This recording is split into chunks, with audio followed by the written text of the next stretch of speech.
시편 125편입니다. 저와 여러분이 한 절씩 교독하겠습니다. 저부터 읽습니다. 여호와를 의지하는 자는 시온산이 흔들리지 아니하고 영원히 있음 같도다. 산들이 예루살렘을 두름과 같이 여호와께서 그의 백성을 지금부터 영원까지 두르시리로다. 악인의 규가 의인들의 땅에서는 그 권세를 누리지 못하리니 이는 의인들로 하여금 죄악에 손을 대지 아니하게 함이로다. 여호와여, 선한 자들과 마음이 정직한 자들에게 선대하소서. 함께 자기의 굽은 길로 치우치는 자들은 여호와께서 죄를 범하는 자들과 함께 다니게 하시리로다. 이스라엘에게 평강이 있을지어다. 아멘. 자리에 앉으시겠습니다.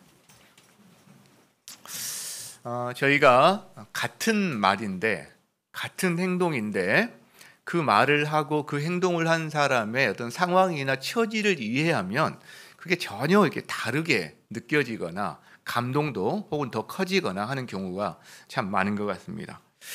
얼마 전에 저희가 리더 개강 수련회를 할 때 한 외부의 한 성도가 오셔서 간증을 해주셨어요.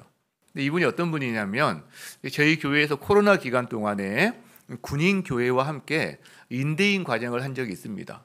그래서 국군중앙교회, 계룡대 육군본부교회, 그리고 연무대, 논산훈련소 연무대 교회라든가 이런 교회들과 함께 풍성한 삶의 기초라는 교재를 가지고 저희 성도들이 입금일을 해주시고 거기 성도들이 또 따르미를 해주셔서 이렇게 인대인으로 이제 했던 적이 있거든요. 그때 저희 한 권사님과 함께 따르미로 섬겼던 분이 이번에 오신 분이에요.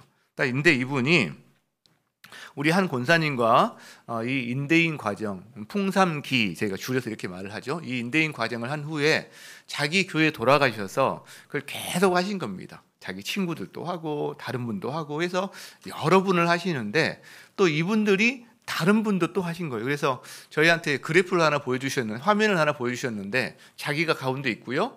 한 6, 7분이 주변에 이렇게 자기가 했던 인대인을 하셨던 분들이 있고 이분들이 또 한 서너 분씩 이렇게 있고 막 이렇게 연결이 되어 있는 풍성한 그 과정을 본 적이 있었는데요. 그게 참 우리에게 도전이 되었습니다. 신앙생활에서 진짜 생명력은 이렇게 복음을 내가 배우고 누리고 이렇게 나누고 흘려보내는 데서 생기는 거구나. 이걸 그분이 보여준 것 같았어요. 사실 맞죠. 복음은 생명이잖아요. 복음은 관계잖아요. 그렇기 때문에 이 멈추어 있을 수가 없는 거죠. 주고받는 거죠.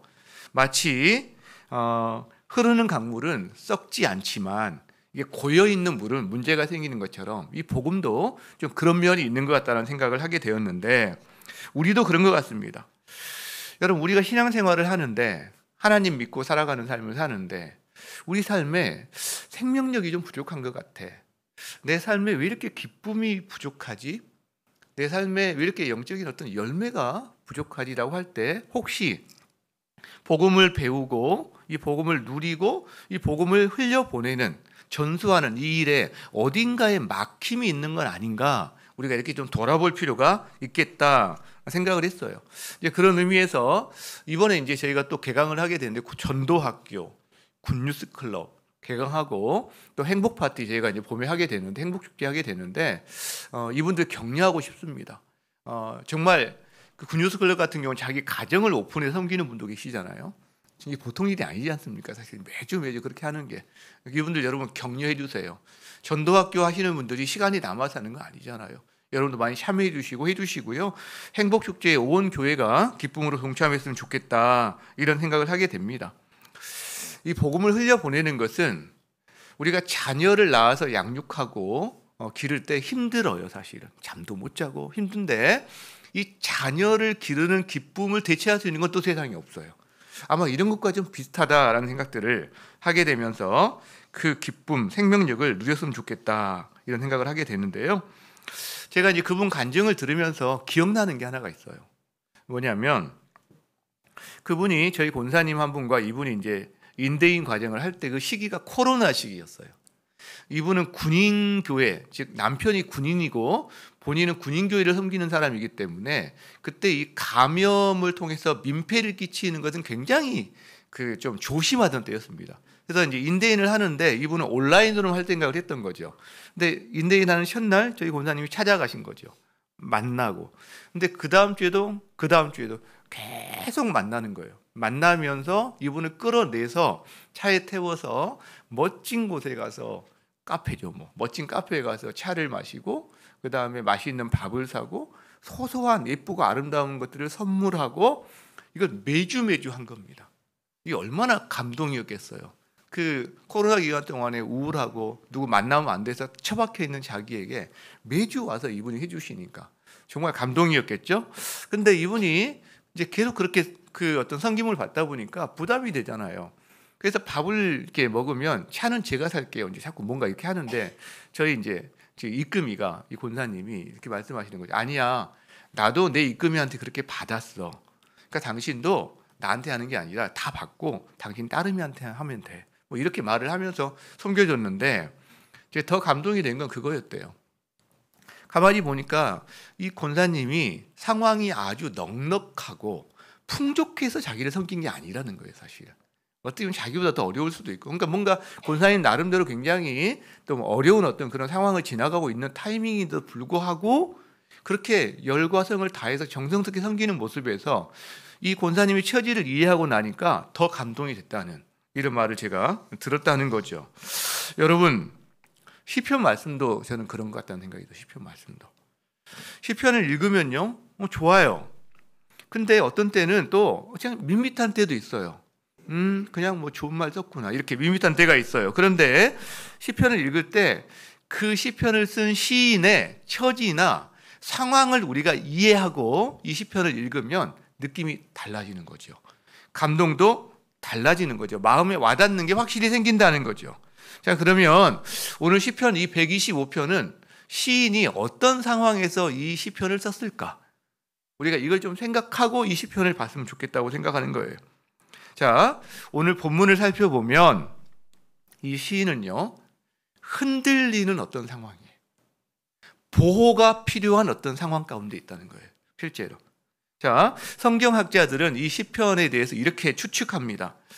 바벨론 포로에서 돌아온 이스라엘 사람들. 그래서 그들이 돌아왔는데 주변 여러 민족들에 의해서 위협을 당하고 공격을 당하는 상황이었거든요. 돌아왔지만 사실은 편안하지 않은, 그래서 그기 때문에 흔들리고 있는 상황에서 쓴 시가 바로 이 시편 125편이다라고 추측한다는 거죠. 이스라엘은 대적들의 위협과 공격 앞에서 마구 흔들리고 그래서 하나님의 보호하심을 구하고 하는 그런 상황이었다는 거죠.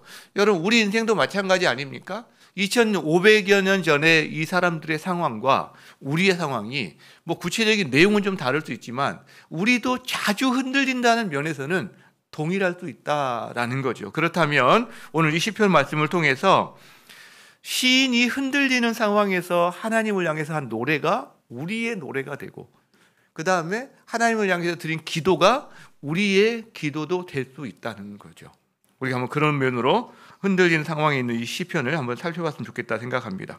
자, 1절 같이 한번 읽겠습니다. 시작. 여호와를 의지하는 자는 시온산이 흔들리지 아니하고 영원히 있음 같도다. 자, 시인은 누가 흔들리지 않는다고 말합니까?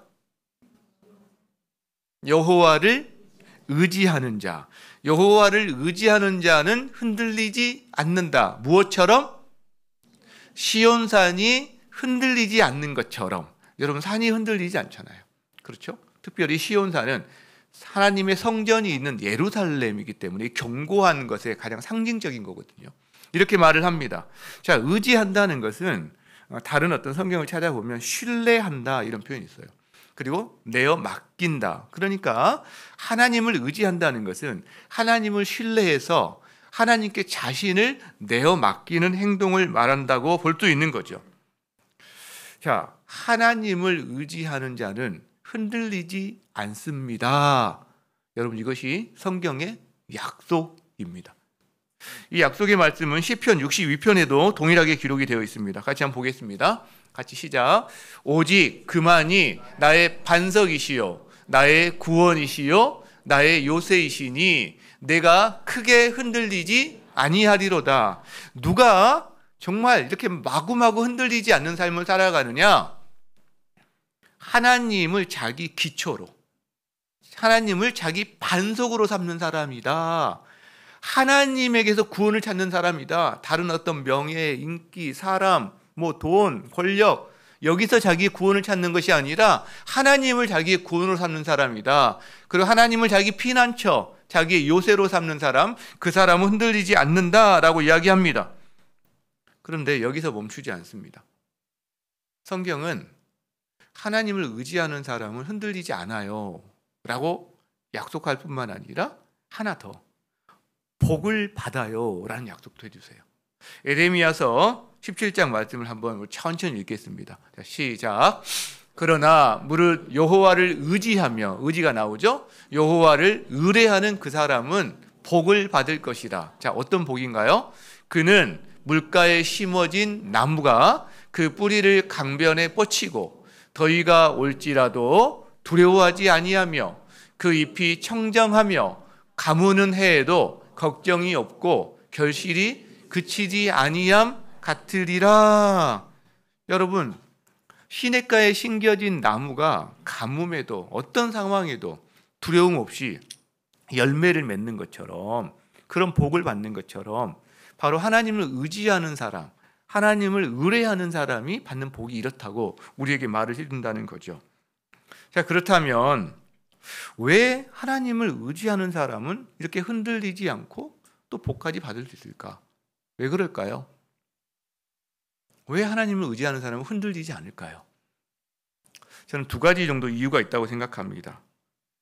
하나는요, 하나님을 의지하는 사람에게는요, 즉 나에게 흔들리지 않는 기준이 생겼기 때문에 그렇다라는 거예요. 자, 보세요. 우리를 둘러싼 모든 것들은 다 변합니다.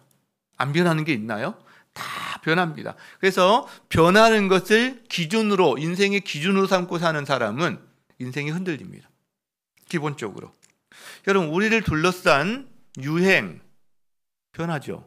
가치 변합니다. 어른의 우리 시대에 당연하게 여기는 것들이 청소년과 청년들에게는 당연하게 여겨지지 않습니다. 문화 안 변하나요? 변합니다. 시대 정신도 변해요.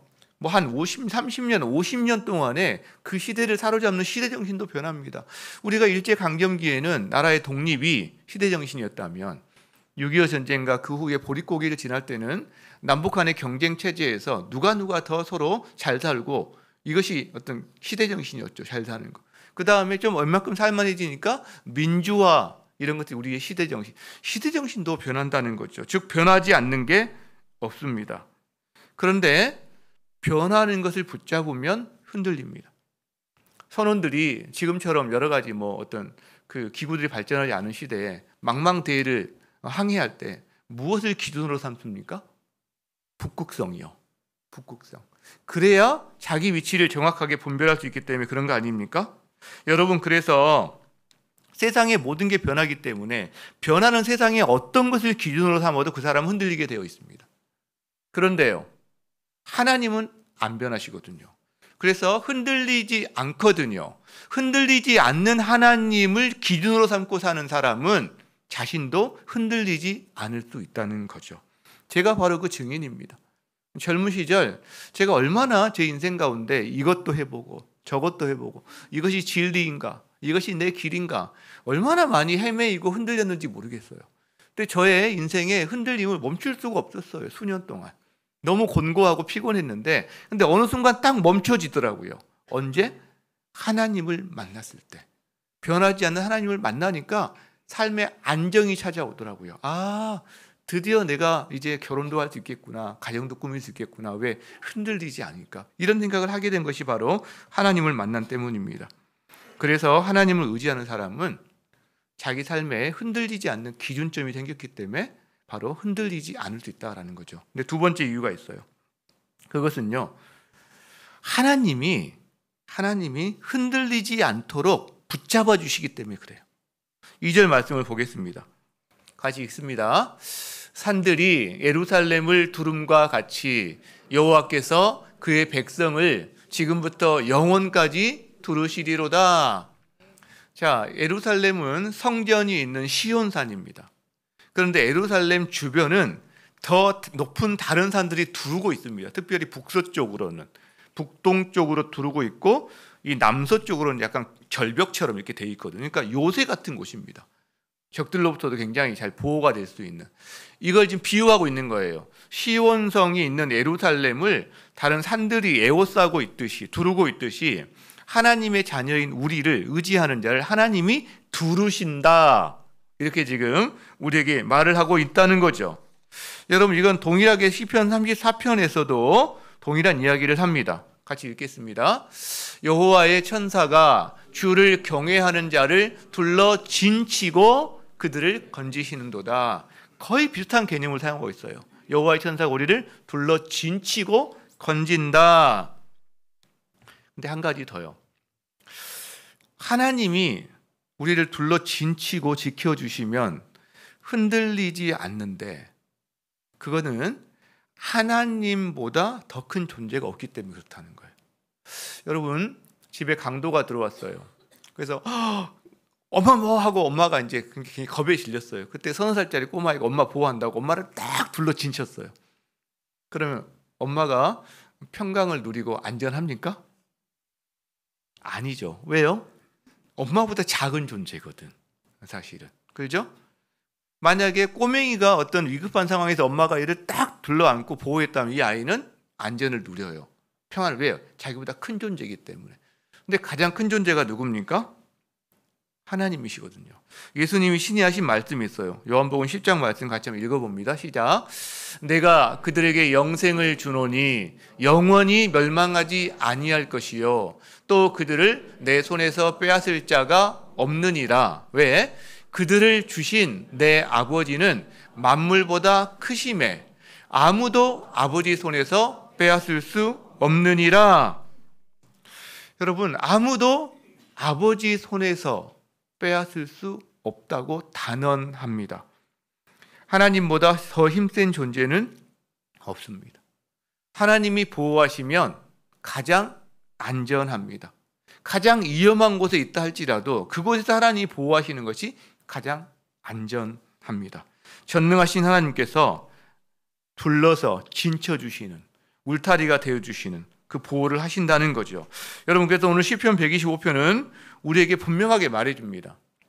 하나님을 의지하는 사람은 흔들리지 않습니다.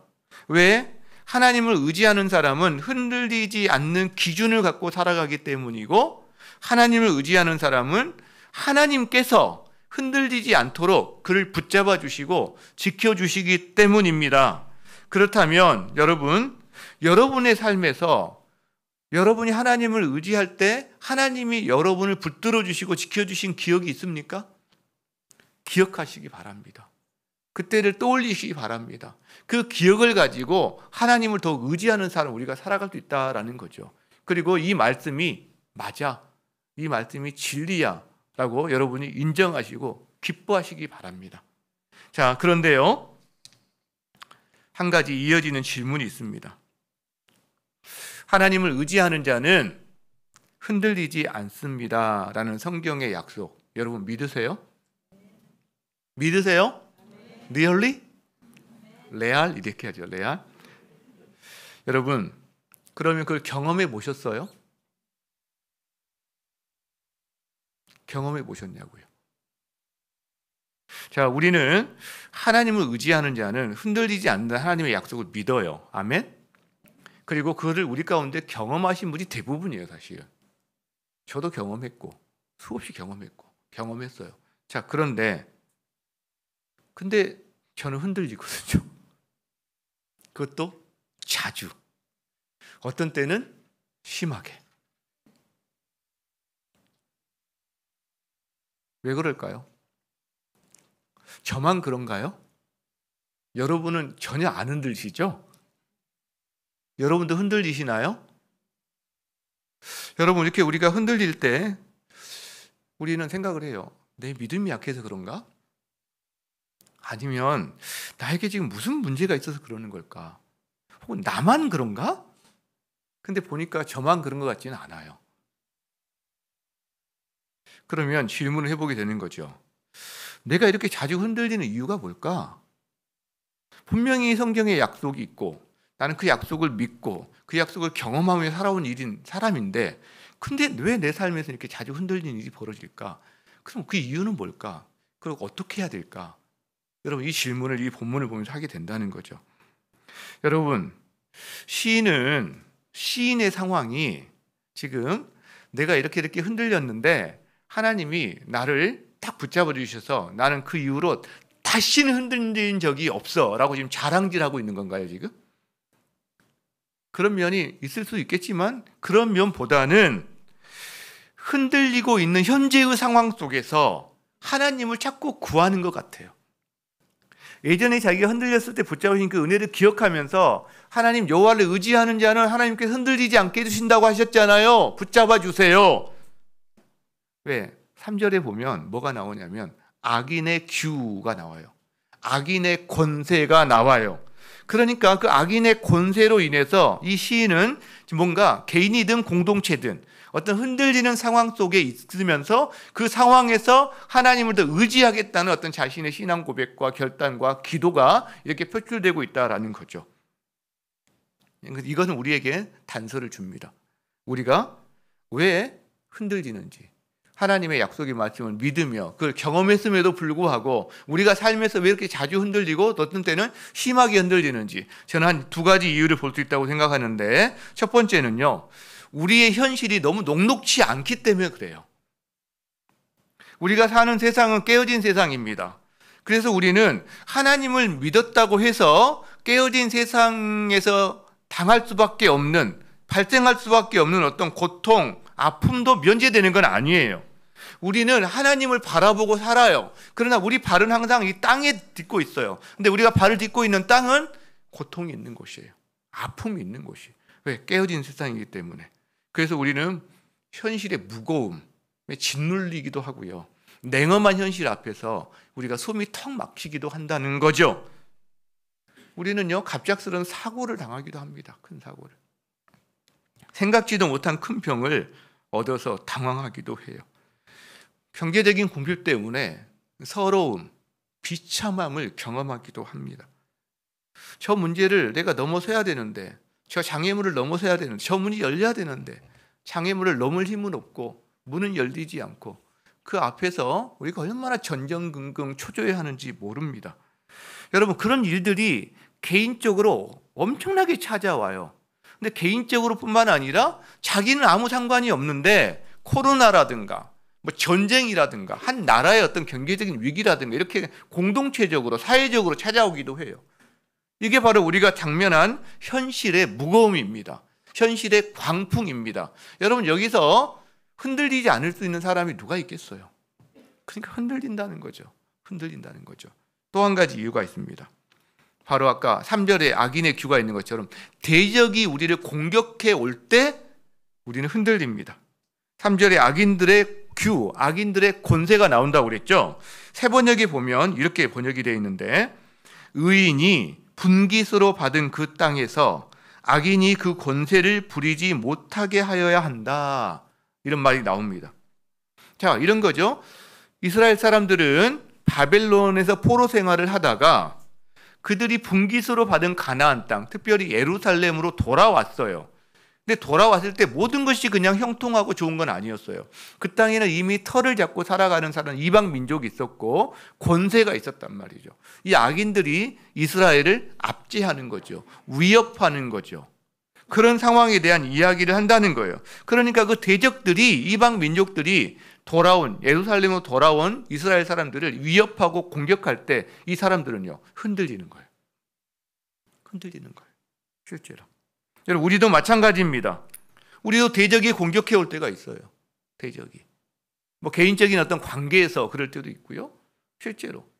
그다음에 공동체적으로 어떤 나라, 대적들이 우리를 공격해 올 때가 있어요. 그러면 개인이든 그 사회든 그 나라든 흔들리게 되어 있습니다. 그런데 대적 중에 가장 대표적인 대적이 뭐냐? 모든 대적의 뒤에는요, 사단 마귀가 있을 수 있습니다. 가장 대표적인 대적이 바로 사단 마귀라는 거죠. 여러분, 그래서 사단 마귀는 우리를 끊임없이 도발하고 유혹하고 위협하고 우리를 공격하려고 합니다. 왜요? 사단은 지금 분노가 아주 충만하거든요. 왜? 우리가 다 자기 노예였어요. 자기 종이었어요. 그런데 어느 날 보니까 얘가 하나님 백성이 되어 있어요. 그러니까요, 어떻게든 우리를 뺏어오려고 합니다. 하나님에게서 멀어지게, 사단의 목적은 단순합니다. 하나님에게서 멀어지게 하고 하나님을 싫어하게 하고, 그래서 결국은 사단에게로 자기 욕심을 따라서 살다가 결국 사단에게 복종하게 하는 게 사단의 목적이거든요. 여러분, 그런데 우리는 이미 흑암에서 생명으로, 사망에서 생명으로, 흑암에서 빛으로, 노예에서 자유자로 우리는 옮겨진 사람이에요. 그러다 보니까 사단이 우리를 마음대로 어떻게 함부로 못합니다. 함부로. 그러니까 사단이 하는 게 뭐냐면 두 가지 무기를 쓰는 거예요. 유혹하거나 위협밖에 못합니다. 유혹해요. 그리고 위협합니다.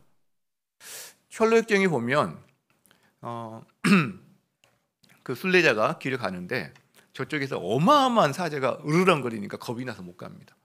근데 나중에 가만히 보니까 이 사자가요, 으르렁거리긴 하지만 목에 쇠사슬이 묶여져 있는 거예요. 자기 마음대로 공격을 못하는, 이게 바로 사단의 모습입니다. 하나님의 허용된 범위 안에서밖에 움직일 수 없는 사단의 이 한계. 그러니까 우리한테 위협을 가하는 거예요. 으르렁! 이제 거기서 우리는 사단의 그 한계를 인식할 필요가 있다라는 거죠. 여러분, 그래도 이 대적이 우리를 유혹할 때, 우리 흔들죠. 대적이 우리를 위협할 때 우리는 흔들립니다.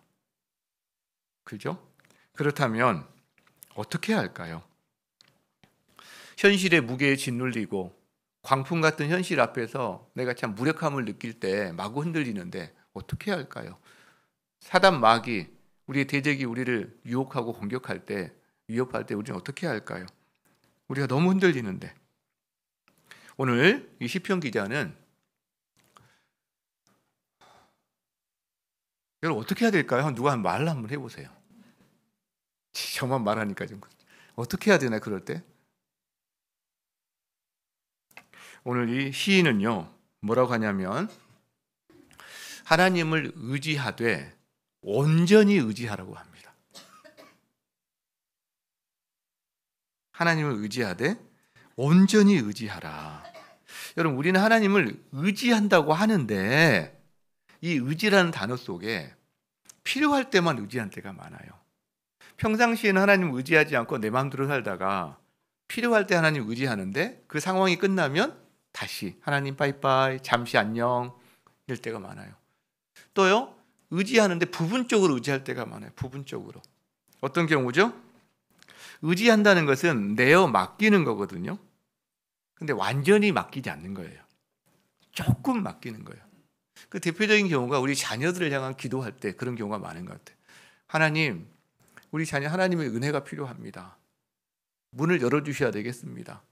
주님, 불쌍히 여겨주셔야 되겠습니다. 이 자녀 하나님께 맡겨드립니다. 이렇게 기도해요. 자, 얘가 자녀라고 합시다. 하나님, 이렇게 이 자녀 맡겨드립니다. 이렇게요.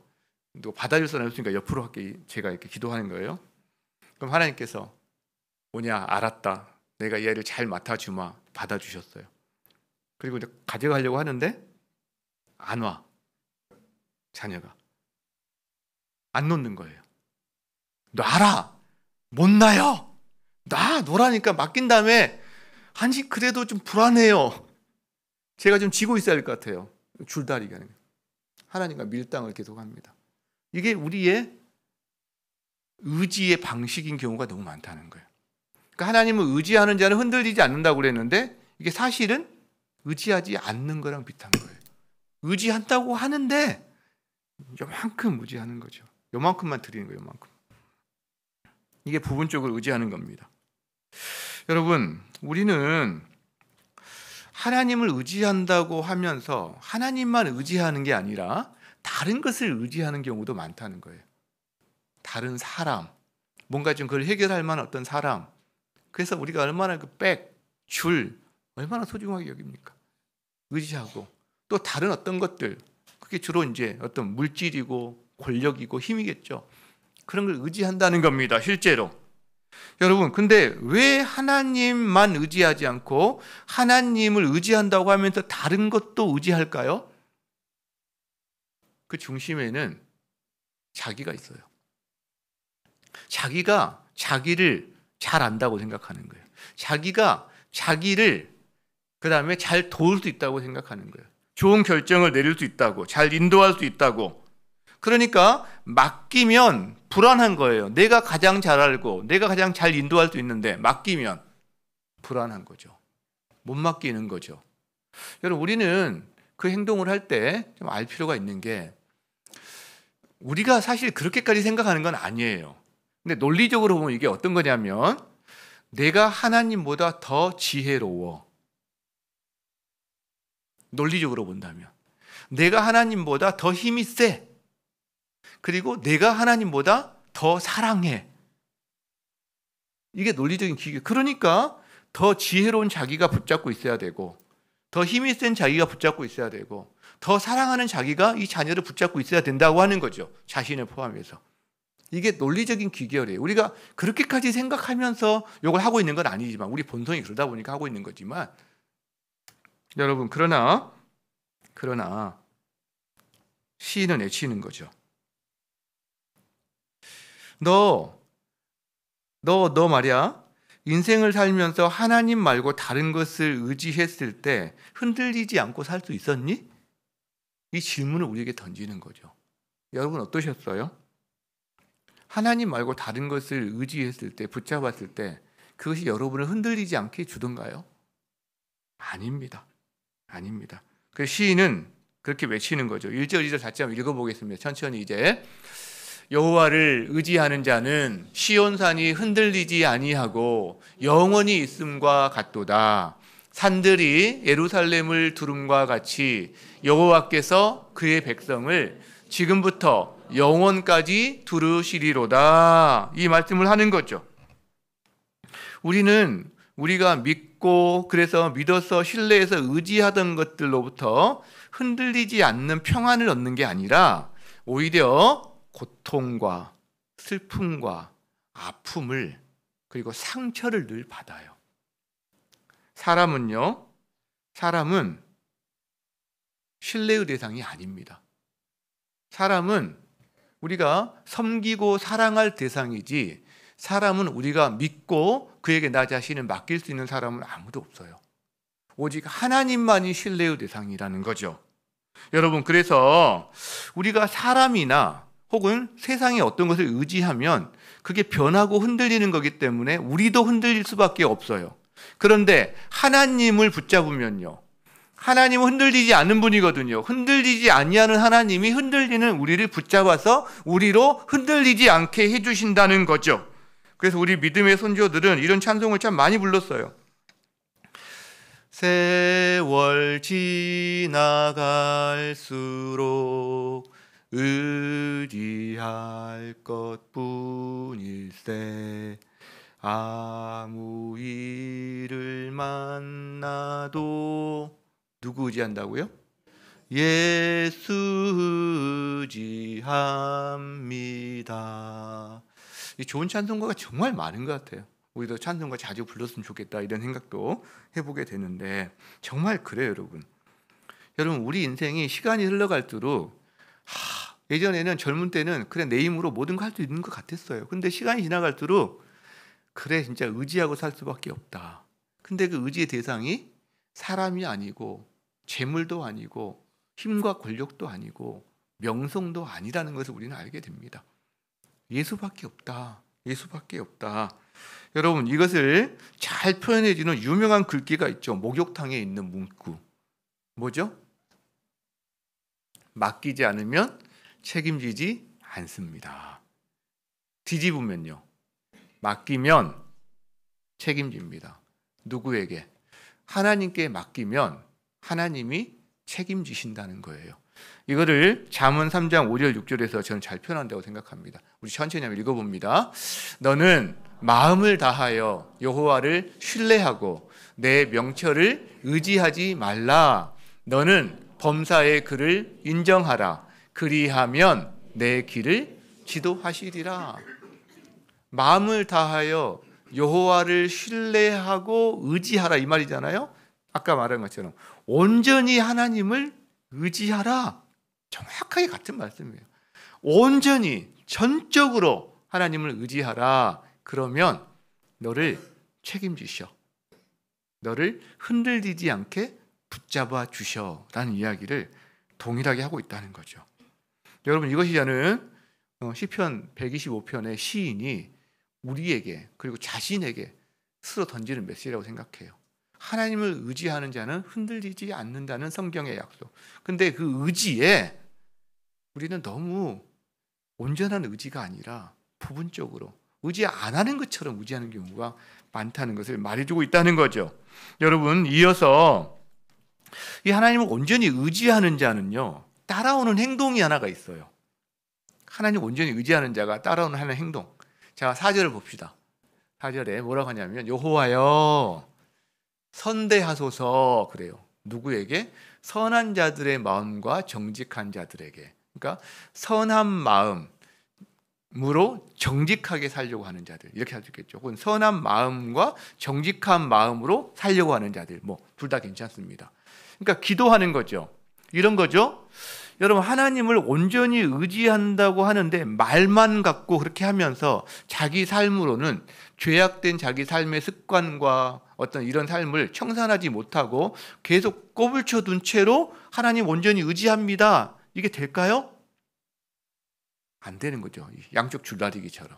그러니까 하나님을 온전히 의지함으로 흔들리지 않는 삶을 경험해 나가는 사람은 따라오는 게 있는데 선한 마음으로 정직한 삶을 살려고 하는 삶을 자기 삶에서 따라오게 하려고 하고, 근데 그런 삶이 우리가 우리 자신의 노력과 의로만은 안 되는 부분이 있기 때문에 하나님께 구하게 된다는 거죠. 여호와여 선한 마음으로 정직한 삶을 살 수 있도록 그런 삶을 살려고 하는 사람을 선대해 주십시오. 불쌍히 여겨 주십시오. 도와주십시오. 라고 기도한다는 거죠.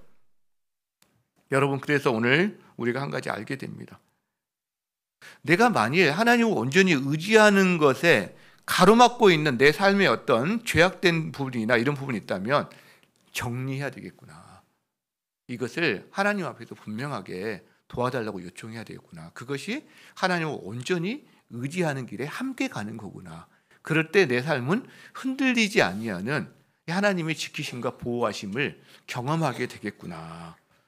여러분, 그 은혜가 여러분 삶에 가득하기를 바랍니다. 지금처럼 흔들리는 시대가 어디 있습니까?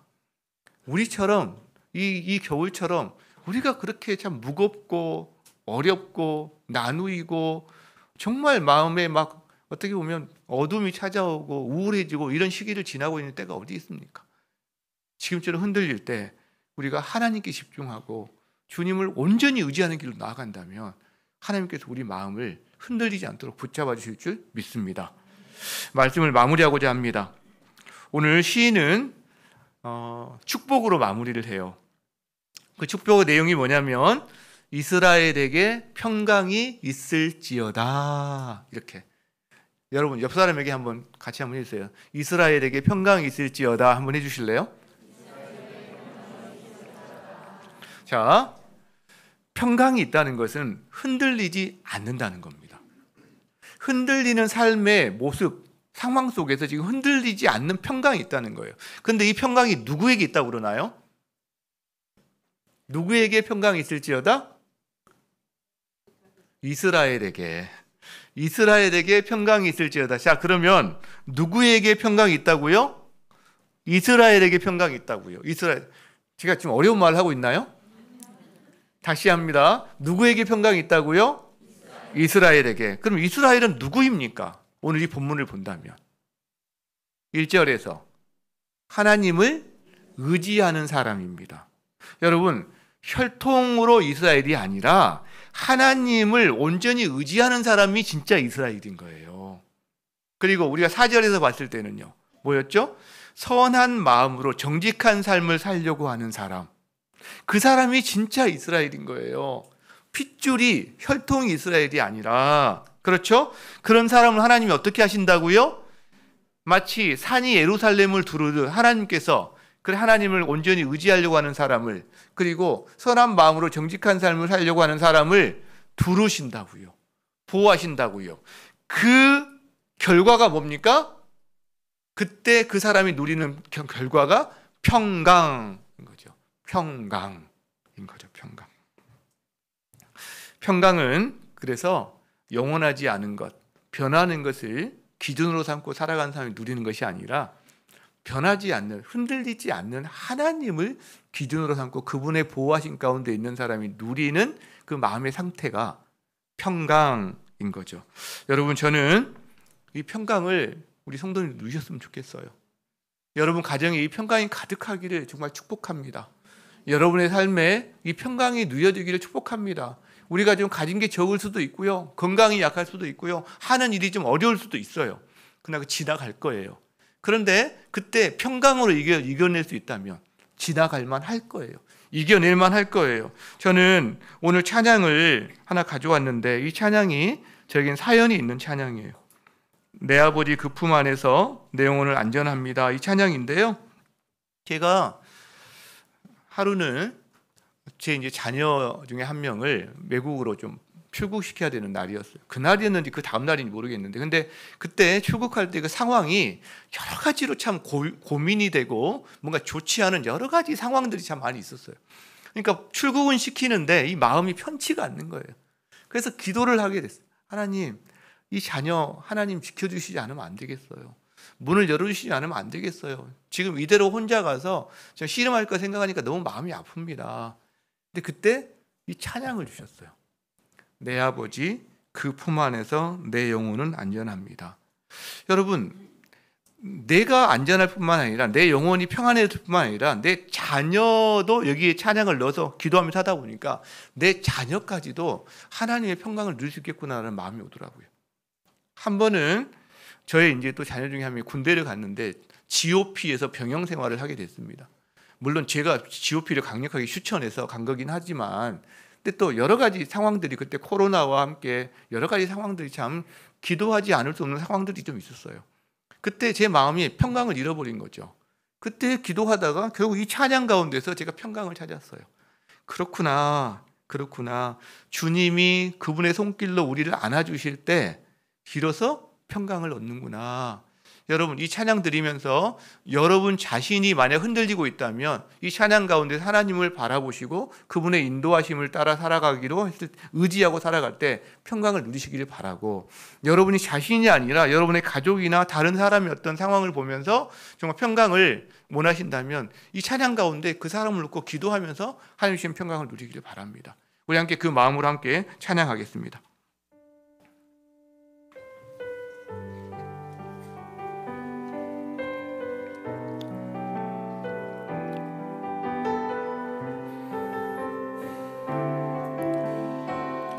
내 아버지 그 품 안에서 내 영혼은 안전합니다. 주 손길로 내 삶을 안으시니 그 평강이 나를 덮습니다. 내 아버지 그 품 안에서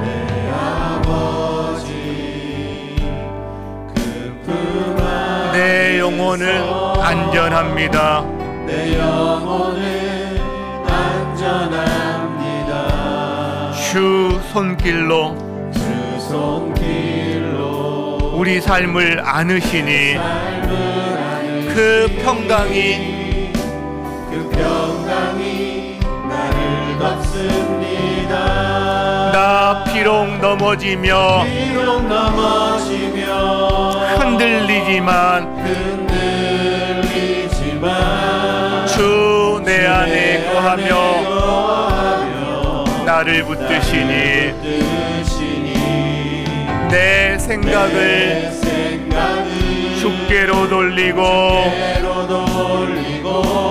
주시는 평강의 옷을 입습니다. 주 약속 안에서 내 영혼 평안해. 내 뜻보다 크신 주님 신뢰해 두려움 다 내려놓고 주님만 의지해 주 안에서 내 영혼 안전한 나 비록 넘어지며 난 비록 넘어지며 흔들리지만 주님 내 안에 거하며 나를 붙드시니 내 생각을 주께로 돌리고 주시는 평강의 옷을 입습니다. 주 약속 안에서 내 영혼 평안해 내 뜻보다 크신 주님의 계획 나 신뢰해 두려움 다 내려놓고 주님만 의지해 주 안에서 내 영혼 안전합니다. 주시는 마음을 가지고 주 앞에 주여 외치며 기도의 자리로 나아갑니다. 주여